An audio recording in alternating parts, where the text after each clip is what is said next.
Videos देखने के लिए सब्सक्राइब करें HBN न्यूज, बेल आइकन दबाकर लेटेस्ट नोटिफिकेशन पाएं। फाइनेंशियल सेक्टर से जुड़े आप सभी साथियों को नमस्कार। आप भली भांति परिचित है कि इस वर्ष के बजट में फाइनेंशियल सेक्टर से जुड़े अनेक बड़े कदम उठाए गए हैं। बैंकिंग हो, नॉन बैंकिंग हो या फिर इंश्योरेंस हो, फाइनेंशियल सेक्टर से जुड़े हर पहलू को मजबूत करने के लिए एक रोड मैप इस बजट में हमने प्रस्तुत किया है। पब्लिक सेक्टर से जुड़े संस्थानों को हम ताकतवर बनाएंगे और कैसे बनाएंगे, प्राइवेट सेक्टर के पार्टिसिपेशन का विस्तार कैसे करेंगे, इसकी भी एक झलक इस बजट में आप देखते हैं। अब बजट के बाद ये संवाद इसलिए अहम है क्योंकि पब्लिक और प्राइवेट दोनों को ही मिलकर इन सारी बातों को आगे ले जाना है। सरकार की प्राथमिकता, सरकार की प्रतिबद्धता आपको पता होनी चाहिए और इससे भी ज्यादा महत्वपूर्ण यह है कि आपके सुझाव, आपकी शंका आशंका, इसका पूरा पता सरकार को भी होना चाहिए। 21वीं सदी में हमें देश को जिस गति से आगे ले जाना है उसमें आपका सक्रिय योगदान, प्रोएक्टिव, मैं समझता हूं यह बहुत ही आवश्यक है। और इसलिए आज की ये बातचीत मेरी दृष्टि से दुनिया की जो स्थिति है उसका फायदा उठाने के लिए बहुत ही महत्वपूर्ण है। साथियों, देश के फाइनेंशियल सेक्टर को लेकर सरकार का विजन बिल्कुल साफ है, कोई इफ्स एंड बट्स की जगह नहीं है। देश में कोई भी डिपॉजिटर हो या कोई भी इन्वेस्टर, दोनों ही ट्रस्ट और ट्रांसपेरेंसी अनुभव करें, यह हमारी सर्वोच्च प्राथमिकता है। देश की वित्तीय व्यवस्था चलती ही अगर किसी एक बात पर वो टिकी हुई है तो वो है विश्वास। विश्वास अपनी कमाई की सुरक्षा का, विश्वास निवेश के फलने फूलने का और विश्वास देश के विकास का। बैंकिंग और नॉन बैंकिंग सेक्टर के पुराने तौर तरीकों और पुरानी व्यवस्थाओं को स्वाभाविक से बहुत बड़ा बदलाव आ रहा है और बदलना हम लोगों के लिए भी अनिवार्य हो चुका है। 10-12 साल पहले एग्रेसिव लैंडिंग के नाम पर कैसे देश के बैंकिंग सेक्टर को, फाइनेंशियल सेक्टर को नुकसान पहुंचाया गया, ये आप अच्छी तरह जानते भी हैं, समझते भी हैं। नॉन ट्रांसपेरेंट क्रेडिट कल्चर से देश को बाहर निकालने के लिए एक के बाद एक कदम उठाए गए। आज एनपीएस को कारपेट के नीचे दबाने के बजाय उसे यहां वहां दिखाकर बचने के बजाय एक दिन का एनपीए भी रिपोर्ट करना जरूरी कर है। साथियों, सरकार ये भली भांति समझती है कि बिजनेस में उतार चढ़ाव आते ही आते हैं। सरकार इस बात को भी मानती है कि हर बिजनेस सफल हो और जैसा चाहे वैसा ही परिणाम दे, ये संभव नहीं है। हम भी कभी सोचते हैं कि मेरा बेटा या मेरे परिवार का सदस्य ये बनेगा, नहीं बन पाता है। कौन चाहता है कि अपना बेटा न करे, फिर भी कभी कभी नहीं होता है। तो ये बातें सरकार समझती है और ये संभव नहीं है। और हर बिजनेस डिसीजन के पीछे खराब नियत है, बद इरादा है, स्वार्थ है, ऐसी धारणा कम से कम हमारी सरकार की नहीं है। ऐसे में सही नियत के साथ लिए गए फैसलों के साथ खड़े होना सरकार का दायित्व है और ये हम कर रहे हैं और आगे भी करते रहेंगे। और मैं फाइनेंशियल सेक्टर के सब लोगों को कहना चाहता हूं, सही नियत से, सही इरादे से किए गए काम आपके साथ खड़ा रहने के लिए मैं हमेशा तैयार हूं। ये आप लिख करके रखिए। इंसॉल्वेंसी एंड बैंक्रप्सी कोड जैसे मैकेनिज्म से आज लेंडर्स और बोरोवर्स को भरोसा मिला है। साथियों, सामान्य परिवारों की कमाई की सुरक्षा, गरीब तक सरकारी लाभ की प्रभावी और लीकेज फ्री डिलीवरी, देश के विकास के लिए इंफ्रास्ट्रक्चर से जुड़े निवेश को प्रोत्साहन, ये सारी बातें हमारी प्राथमिकता है। बीते सालों में जितने भी रिफॉर्म्स हर सेक्टर में किए गए हैं, ये सारे लक्ष्य उनमें रिफ्लेक्ट होते हैं। दुनिया का सबसे बड़ा फाइनेंशियल इंक्लूजन हो, सबसे बड़ा डिजिटल इंक्लूजन हो, डायरेक्ट बेनिफिट का इतना बड़ा मैकेनिज्म हो, या फिर छोटे बैंकों का मर्जर, कोशिश सिर्फ यही है कि भारत का फाइनेंशियल सेक्टर सुदृढ़ हो, वाइब्रेंट हो, प्रोएक्टिव हो। इस बजट में भी आप देखते हैं तो आपने इस विजन को आगे बढ़ाने का काम हमने किया है, आपको नजर आता होगा।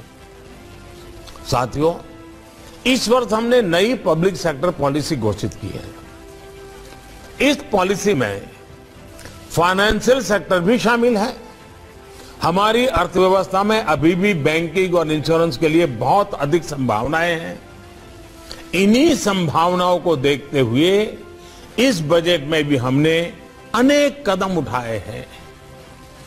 2 पब्लिक सेक्टर बैंकों का निजीकरण हो, बीमा में एफडीआई को 74% तक करना हो, या एलआईसी का आईपीओ लाने का फैसला हो, ये ऐसे ही कुछ कदम है। साथियों, हमारा ये लगातार प्रयास है कि जहां संभव हो वहां प्राइवेट उद्यम को ज्यादा से ज्यादा प्रोत्साहित किया जाए। लेकिन इसके साथ साथ बैंकिंग और बीमा में पब्लिक सेक्टर की भी एक प्रभावी भागीदारी अभी देश की बहुत जरूरत है। गरीबों और वंचितों के संरक्षण देने के लिए ये बहुत आवश्यक है। पब्लिक सेक्टर को मजबूत करने के लिए इक्विटी कैपिटल इन्फ्यूजन पर बल दिया जा रहा है। इसके साथ साथ एक नया एआरसी स्ट्रक्चर भी बनाया जा रहा है जो बैंकों के एनपीएस का ध्यान रखेगा। ये एआरसी इन लोन्स को फिर फोकस तरीके से एड्रेस करता रहेगा। इससे पब्लिक सेक्टर बैंक मजबूत होंगे और उनकी लैंडिंग की क्षमता बढ़ जाएगी। साथियों, इसी तरह इंफ्रास्ट्रक्चर और कुछ इंडस्ट्रियल प्रोजेक्ट्स के विकास के लिए एक नया डेवलपमेंट फाइनेंस इंस्टीट्यूशन बनाया जा रहा है। इंफ्रास्ट्रक्चर और इंडस्ट्रियल प्रोजेक्ट्स की लॉन्ग टर्म फाइनेंसिंग नीड्स को देखते हुए एक कदम उठाया गया है। इसके साथ साथ sovereign wealth funds, pension funds और इंश्योरेंस कंपनीज को भी इंफ्रास्ट्रक्चर में निवेश करने के लिए प्रोत्साहित किया जा रहा है।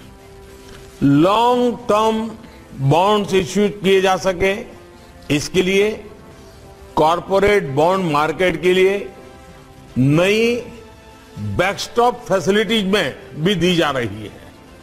साथियों, इसी भावना को आत्मनिर्भर भारत के निर्माण के लिए भी मजबूती से आगे बढ़ाया जा रहा है। आत्मनिर्भर भारत सिर्फ बड़े उद्योगों या बड़े शहरों से नहीं बनेगा।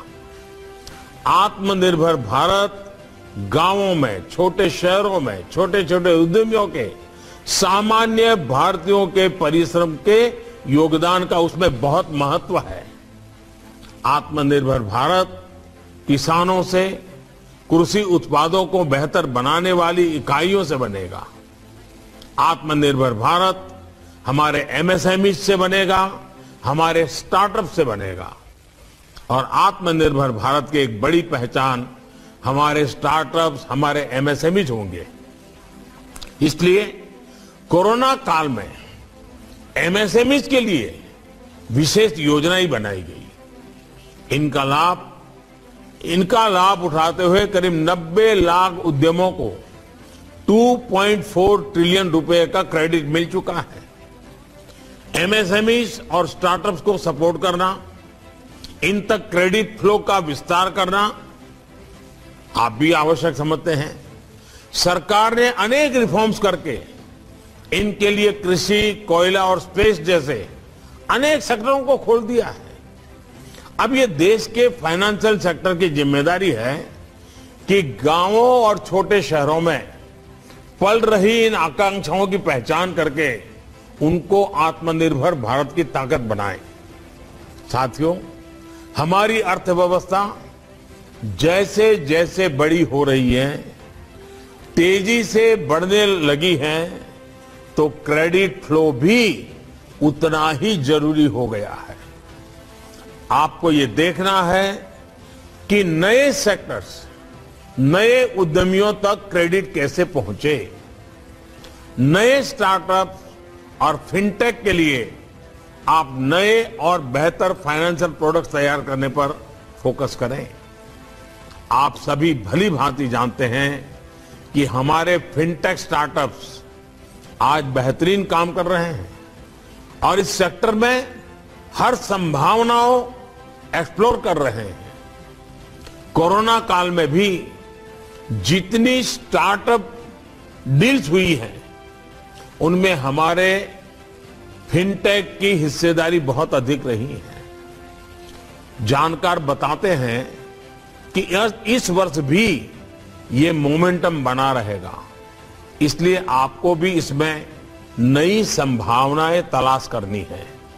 इसी तरह जो हमारा सोशल सिक्योरिटी कवरेज है, उसको यूनिवर्सल बनाने में आपकी भूमिका क्या होगी, इस पर विचार करें। इससे जुड़े बेहतर सुझाव और समाधान इस वेबिनार से निकलेंगे, क्योंकि आपका एक क्षेत्र में गहरा अनुभव है और मैं चाहता हूं कि आप आज खुलकर के अपने विचार रखेंगे। और मेरा पक्का विश्वास है कि आज के मंथन से जो अमृत निकलेगा वो आत्मनिर्भर भारत के भी काम आएगा, जन कल्याण के कामों के लिए भी आएगा और आत्मविश्वास को गहरा करने के लिए भी काम आएगा। साथियों, बीते वर्षों में टेक्नोलॉजी के बेहतर इस्तेमाल ने, नई व्यवस्थाओं के निर्माण ने फाइनेंशियल इंक्लूजन में बहुत बड़ी भूमिका निभाई है। आज देश में 130 करोड़ लोगों के पास आधार कार्ड, 41 करोड़ से ज्यादा देशवासियों के पास जनधन खाते हैं। इनमें से करीब 55% जनधन खाते महिलाओं के हैं और इनमें करीब 1.5 लाख करोड़ रुपए जमा है। कोरोना काल में भी इन जनधन खातों के कारण लाखों बहनों को सीधी मदद तेजी से देना संभव हो पाया है।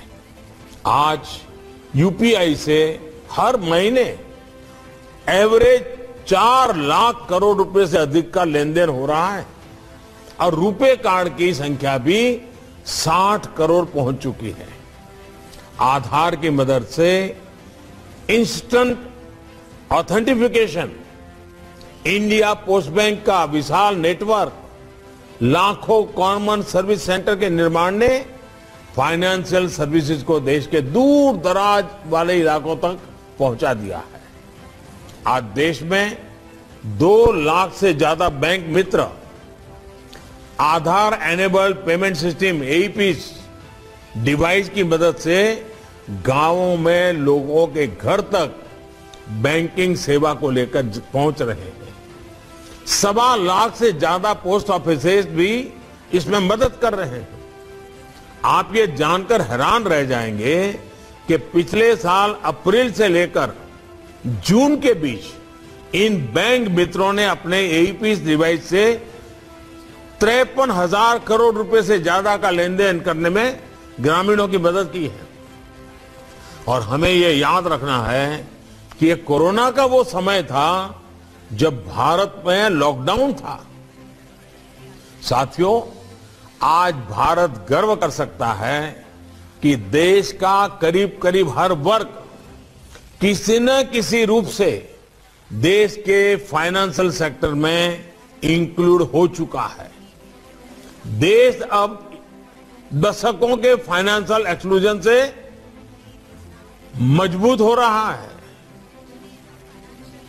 सबका साथ, सबका विकास, सबका विश्वास, इसका मंत्र फाइनेंशियल सेक्टर में स्पष्ट दिखता है।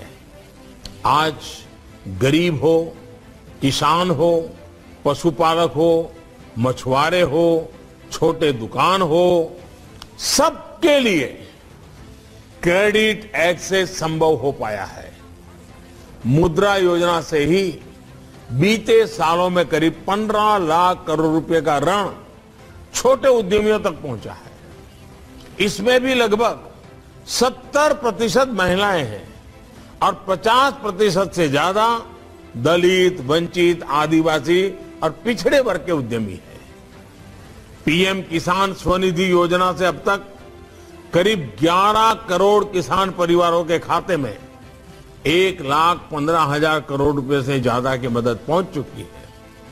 कुछ महीने पहले ही हमारे स्ट्रीट वेंडर्स के लिए, रेहड़ी पटरी वालों के लिए प्रधानमंत्री स्वनिधि योजना शुरू की गई है।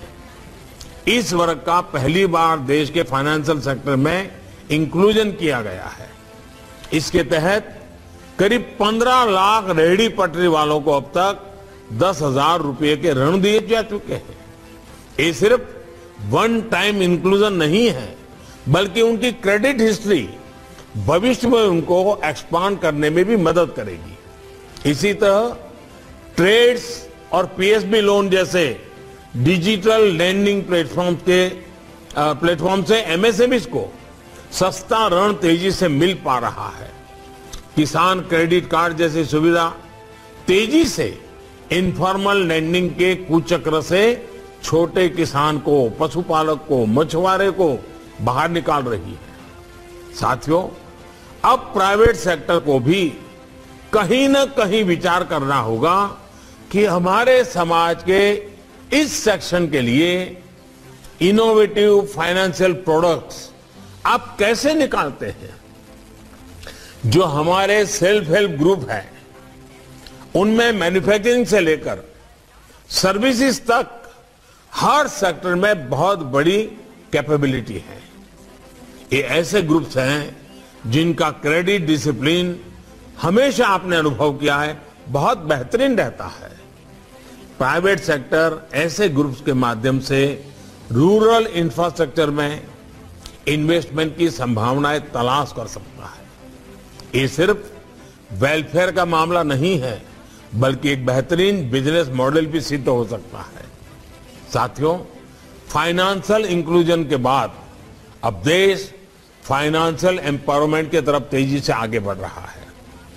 भारत का फिनटेक मार्केट अगले 5 सालों में 6 ट्रिलियन से ज्यादा होने का अनुमान है। फिनटेक सेक्टर की इसी संभावना को देखते हुए IFSC गिफ्ट सिटी में एक वर्ल्ड क्लास फाइनेंशियल हब बनाया जा रहा है। भारत में आधुनिक इंफ्रास्ट्रक्चर का निर्माण भी सिर्फ हमारी आकांक्षाएं नहीं है, बल्कि ये आत्मनिर्भर भारत की आवश्यकता है। इसलिए इस सेक्टर में इंफ्रास्ट्रक्चर को लेकर बहुत ही बोल्ड टारगेट्स रखे गए हैं। इन लक्ष्यों को पूरा करने के लिए इन्वेस्टमेंट की जरूरत है। इस इन्वेस्टमेंट को लाने के लिए हर संभव प्रयास किए जा रहे हैं।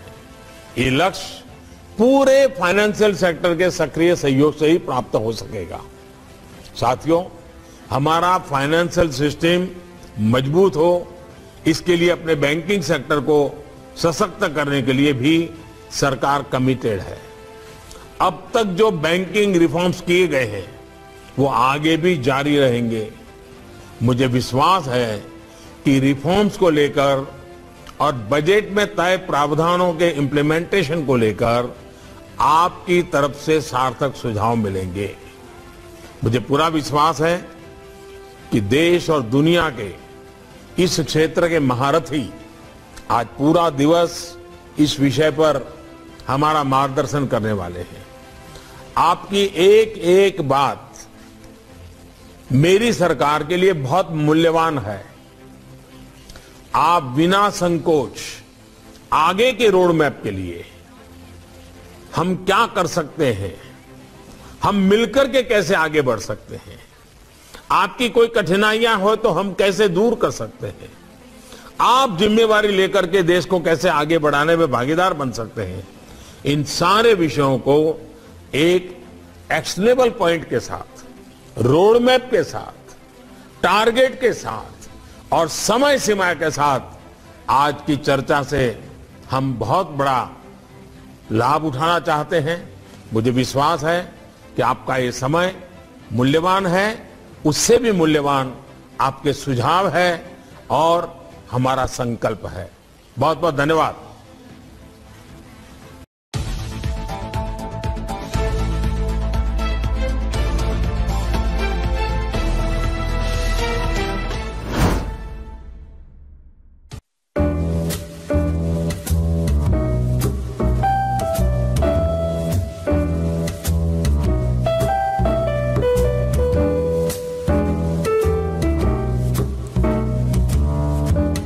होटल मन्नू महाराज एक ऐसा होटल जहां आप पाएंगे हर सुविधा, जैसे गार्डन एरिया, एयर कंडीशनर कमरे, बेहतरीन खाने की सुविधा और भी बहुत कुछ।